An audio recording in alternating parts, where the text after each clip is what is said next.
pagi semuanya, Assalamualaikum warahmatullahi wabarakatuh. Perkenalkan saya dengan Vera Dianti. Pada hari ini kita akan membawakan materi terkait dengan pengenalan tata kelola perusahaan. Untuk hari ini kita akan diskusi mengenai apa sih itu tata kelola perusahaan. Ya. Jadi dalam pembelajaran di hari ini, ya, adapun capaian pembelajaran yang kita akan inginkan di dalam sesi pertama ini. Pertama adalah kenapa sih perusahaan itu perlu ya menerapkan tata kelola perusahaan. Kemudian berikutnya, capaian pembelajaran berikutnya adalah apa sih manfaat dan benefit dari penerapan tata kelola dari perusahaan.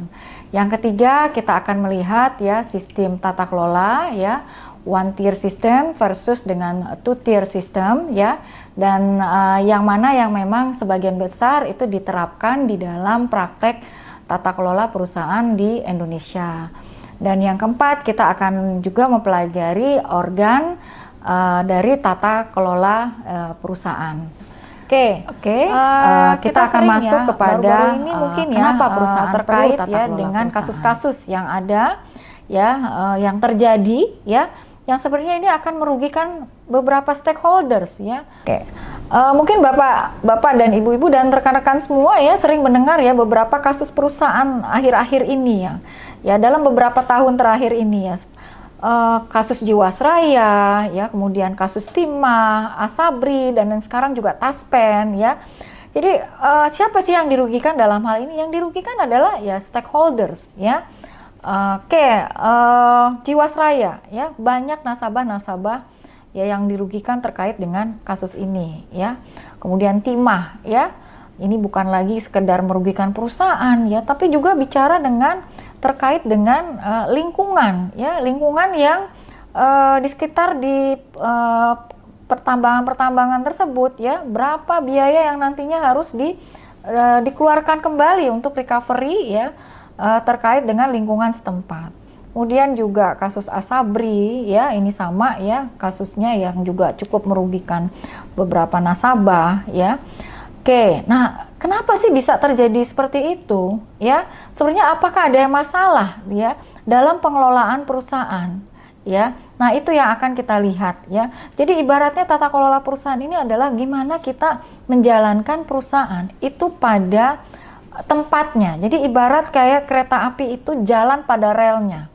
Once upon dia keluar dari rel, itu akan bisa menyebabkan tidak tercapainya dia mencapai tujuannya. Sama juga nih perusahaan kalau misalnya dia tidak comply misalnya terhadap peraturan dan perundang-undangan yang berlaku, ya internal kontrolnya lemah, tentunya dia akan sulit mencapai tujuan dari perusahaan yang memang menjadi target ya, apa yang ingin dicapai oleh perusahaan, atau menjadi suatu komitmen ya bagi pengurus perusahaan, dalam hal ini BOD dan BOC dengan si pemegang saham ya.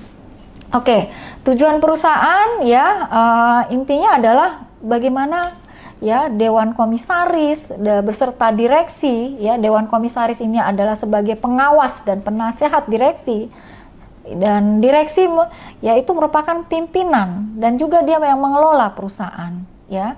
Itu bersama-sama ya, mereka adalah dalam satu perahu bersama-sama ya, punya kepentingan ya dalam hal mencapai kepentingan terbaik perusahaan dan juga penciptaan nilai perusahaan dalam jangka panjang. Disinilah konsep sustainability ya. Berikutnya di sini kalau kita lihat ya, jadi diawali ya, tata kelola perusahaan ini diawali dari teori keagenan ya, bahwa adanya perbedaan kepentingan antara agen. Agen itu adalah pengelola perusahaan, yaitu direksi dan dewan komisaris ya. Nah, dengan pemilik owner dari perusahaan atau kita sebut dengan principals ya. Nah, kedua-duanya ini masing-masing punya kepentingan yang berbeda ya. Owners pinginnya return yang setinggi-tingginya ya. Dalam hal ini pengurus perusahaan ya, dia juga pingin dibayar dengan reward yang terbaik ya. Bagaimana supaya dua-duanya ini bisa mencapai keduanya. Makanya ini harus diatur dalam ya suatu tata kelola perusahaan. ya. Jadi hubungan prinsipal dan agen ya itu bukan hanya terjadi antara pengelola perusahaan dengan pemilik atau dalam hal ini adalah pemegang saham, itu juga bisa terjadi antara kreditur dan manajemen ya, karena kreditur di sini kan dia memberikan dana kepada perusahaan ya, dan manajemen sebagai penerima dana. Dan kreditur pingin juga ya pada akhirnya adalah gimana uang dia nantinya harus bisa balik ya atas yang sudah dipinjam oleh manajemen ya. Dan juga karyawan versus manajemen ya, karyawan pingin merasa nyaman dia di tempat kerjanya, rewardnya juga sebanding ya, dan manajemen di sini ya selaku yang memang nantinya memberikan atau menggaji si karyawan tersebut ya.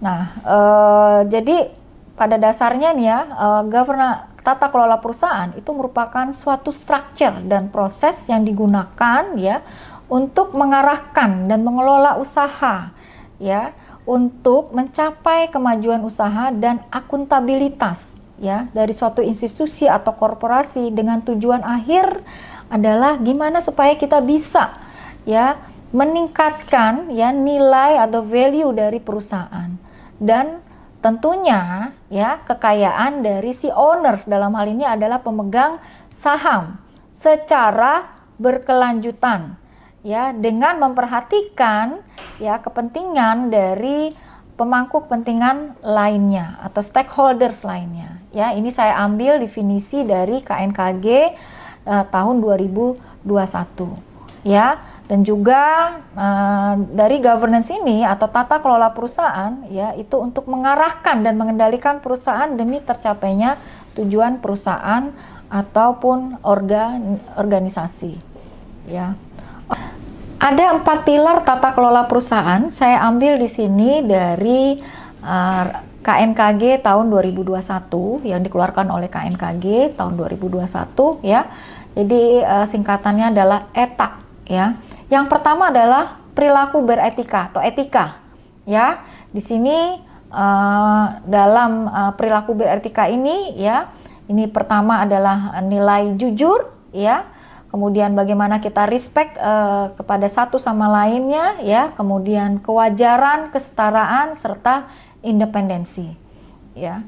Kemudian yang berikutnya adalah T ya, transparansi tadi ya, etak ya. Yang kedua adalah transparansi ya.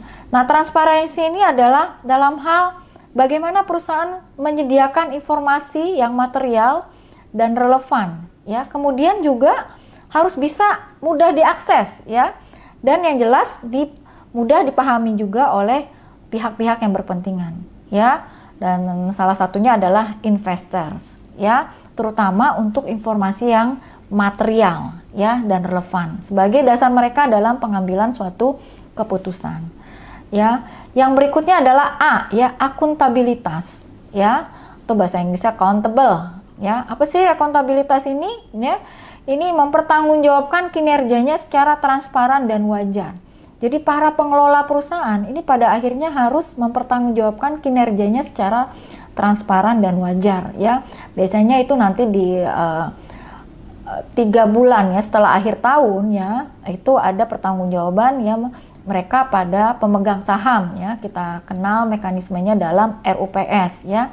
Di situ akan dibacakan bagaimana pertanggungjawaban dari direksi dan BOC dalam pengelolaan perusahaan selama 1 tahun ya. Kemudian nah ini yang K yang terakhir adalah keberlanjutan ya.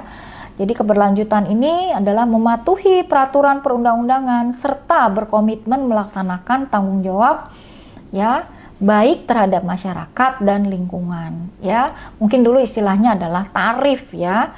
Nah, cuman di sini di tahun 2021 ya KNKG merubah dari tarif ya. Sebenarnya tidak ada unsur yang dihilangkan ya. Tarif itu kan transparansi, akuntabilitas, responsibility ya. Responsibility itu masuk dalam hal keberlanjutan ya. Kemudian independensi dia masuk ke dalam etika ya. Fairness itu juga masuk ke dalam etika ya. Jadi kalau dulu sering kita dengar dengan istilah tarif ya, sekarang etak ini. Oke. Kita lanjut, berikutnya adalah Nah, benefit ya, benefit bagi perusahaan apa sih? Jadi jangan sampai perusahaan ini udah membuat sistem ya sedemikian rupa ya, artinya ada investasi yang dia lakukan ya untuk penerapan tata kelola perusahaan. Kira-kira ada benefitnya nggak ya? Sekali lagi memang kita tetap harus berpikir cost benefit ya, prinsipnya ya. Oke, tentunya harus ada ya. Kalau nggak ada berarti salah dalam implementasinya ya, salah dalam mencerna ya, atau bagaimana mengimplementasikannya secara yang benar ya atau tepat ya. Oke, bagi perusahaan tentu kinerjanya kita harapkan akan lebih baik ya. Ada pengurangan mengenai fraud ya, artinya tidak ada kebocoran-kebocoran lagi ya di dalam setiap fungsi ya. Kemudian yang jelas juga kita harapkan dengan penerapan tata kelola perusahaan bisa mencapai tujuan yang diinginkan ya, sesuai dengan tujuan yang ditetapkan ya, atau komitmen dia antara pengelola perusahaan dengan pemegang saham.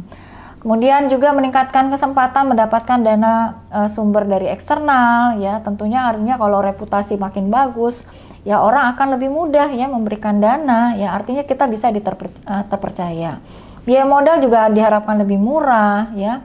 Kemudian juga bisa mencegah adanya environmental disasters ya, bencana-bencana alam ya. Kalau memang perusahaan itu dikelola dengan baik ya, pembuangan limbahnya ya, seperti kayak penambangan juga ya, setelah ditambang itu ya lahan-lahannya itu harus dikembalikan ke semula. Jadi jangan sampai ditinggalkan seperti itu aja, itu akan menimbulkan bencana bagi lingkungan di sekitarnya. Dan juga mendorong ya perusahaan harus patuh terhadap hukum dan perundang-undangan yang berlaku ya, jangan sampai ya ada yang dilanggar sehingga ini akan bisa menyebabkan aparat hukum masuk di dalamnya ya, dan juga yang jelas merusak reputasi perusahaan. Nah, ini bagi perusahaan. Bagi ekonomi tentunya akan ya tingkat investasi yang makin meningkat, pertumbuhan tenaga kerja dan ekonomi yang lebih baik ya. Kemudian mengurangi resiko krisis keuangan, mengurangi isu terkait masalah sosial dan lingkungan, dan diharapkan kalau semakin banyak perusahaan yang bagus ya, akhirnya dia bisa menyerap tenaga kerja, orang makin banyak yang bekerja, dan dampaknya bisa mengurangi tingkat kemiskinan ya. Oke, prinsip saya akan masuk ya menurut OECD. Ini OECD adalah lembaga independen juga, salah satu lembaga independen ya yang mengeluarkan prinsip-prinsip tata kelola ya. Yang pertama di sini ya, menjamin kerangka dasar tata kelola perusahaan yang efektif ya. Prinsip ini menjelaskan kerangka hukum, peraturan dan kelembagaan yang kokoh diperlukan untuk menciptakan tata kelola yang perusahaan yang efektif. Kemudian yang kedua, hak-hak dan perlakuan yang adil terhadap pemegang saham dan peran kunci kepemilikan saham. Prinsip ini menyatakan bahwa kerangka tata kelola harus melindungi dan memfasilitasi ya pelaksanaan hak-hak pemegang saham dan menjamin perlakuan yang adil untuk seluruh pemegang saham termasuk pemegang saham non pengendali dan asing. Prinsip 3 ya terkait dengan investor, institusi, pasar modal, dan perantara lainnya.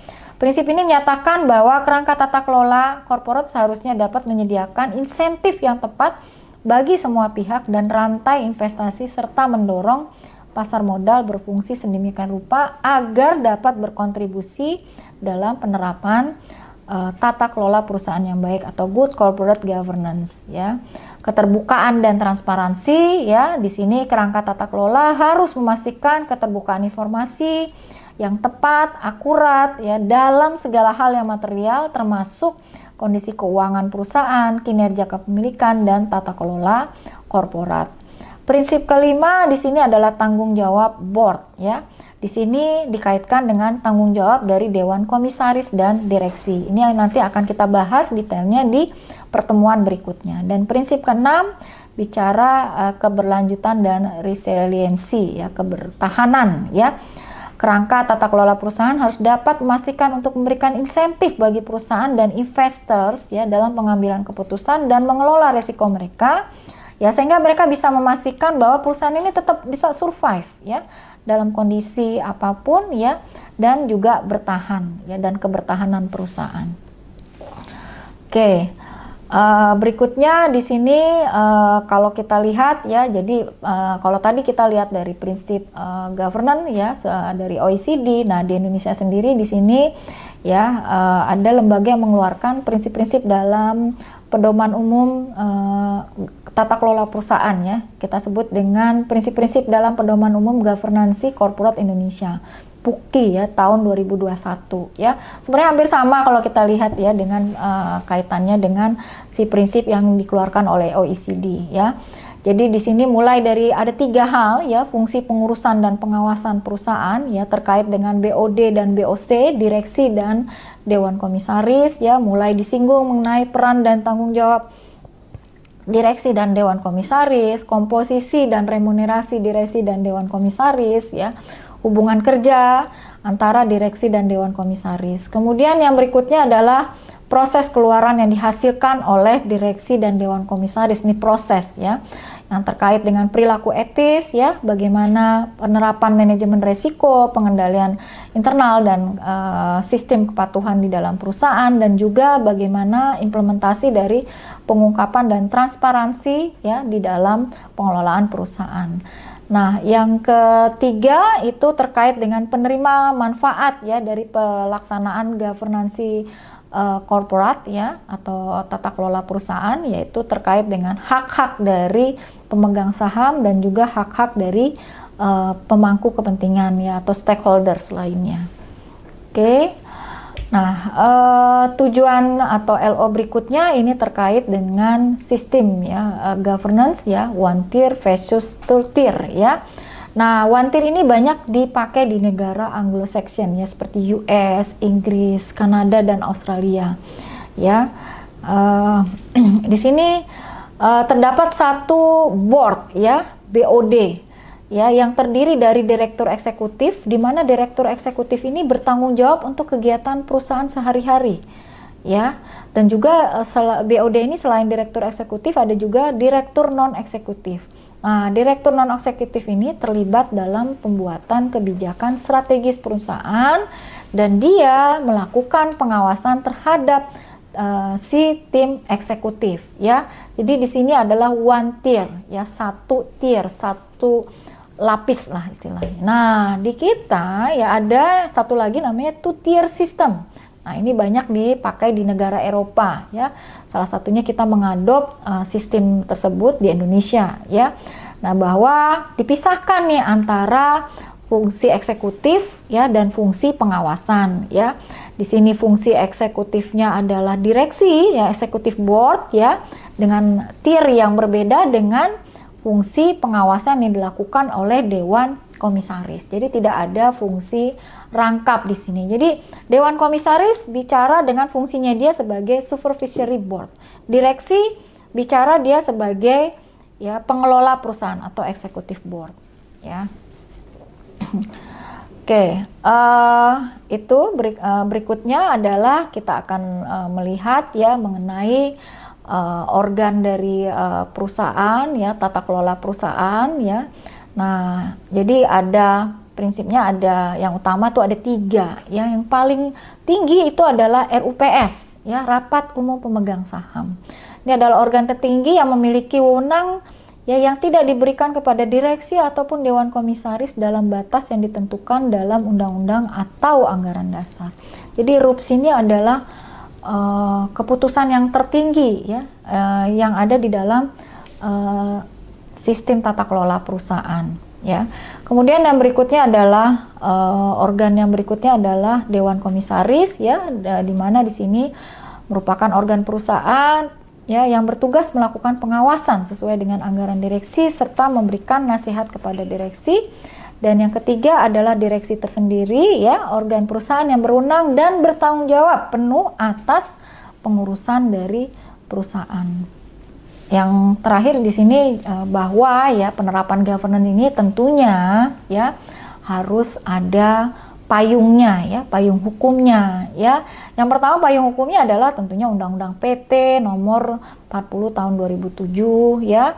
Kemudian juga diatur dalam Peraturan OJK nomor 21 POJK 04 2015 tentang pedoman penerapan tata kelola perusahaan terbuka ya. Kemudian ada keputusan Menteri Keuangan ya nomor 505 KMK 06 2020 tentang pedoman penilaian dan evaluasi atas penerapan tata kelola perusahaan yang baik pada perusahaan Persero ya, dan di bawah dan perusahaan yang di bawah pembinaan dan pengawasan Menteri Keuangan, dan juga ya untuk perusahaan yang masuk dalam kategori BUMN itu diatur dalam Permen BUMN 01 nomor 01, 02 dan 03 tahun 2023 ya.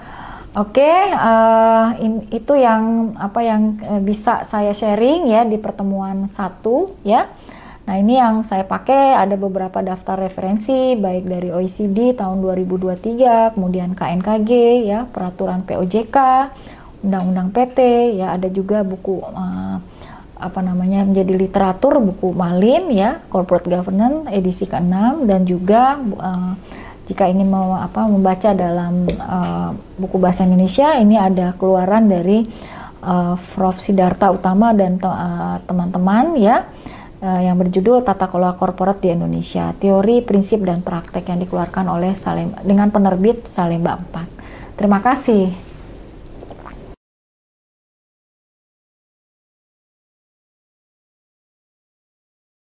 Oke, setelah kita mempelajari dari materi yang hari ini ya, tentu bapak-bapak dan ibu semua dan teman-teman semua ya, pertama kita bisa tahu ya, sebenarnya kenapa sih tata kelola itu kenapa perlu sih ya? Ini untuk mencegah hal-hal ya yang nantinya menghambat perusahaan ya dalam pencapaian tujuan perusahaan ya. Berikutnya apa yang bisa ya, nilai lebih ya yang bisa diperoleh oleh perusahaan ya. Apakah dengan penerapan tata kelola perusahaan itu akan menjadi lebih baik ya? Harusnya memang akan menjadi lebih baik. Kalaupun itu ternyata tidak menjadi lebih baik, berarti ada yang salah dalam implementasi dari penerapan tata kelola perusahaan tersebut. Yang berikutnya, yang ketiga, dari capaian pembelajaran, kita berharap teman-teman, bapak-bapak dan ibu-ibu semua ya, setelah mempelajari sesi 1 ini bisa tahu bedanya apa nih ya, one tier system versus dengan two tier system ya. Dan kenapa sih di Indonesia ya kita menganut two tier system ya. Nah, itu harus setelah mempelajari ya atau mendengar topik ini ya, ini saya harapkan kita bisa memahami ya kenapa di Indonesia sebagian besar ya perusahaan itu memang menganut two tier system ya. Dan yang berikutnya, yang terakhir ya, kita tahu ya organ ya tata kelola perusahaan ya, mulai dari RUPS ya, kemudian ada organ pendukungnya ya, baik itu ada di bawah direksi maupun di bawah dewan komisaris. Oke, saya berharap dari pengantar tata kelola dan pengenalan ya terkait dengan materi di hari ini ya, itu bisa membawa Bapak dan Ibu untuk memahami materi berikutnya. Terima kasih.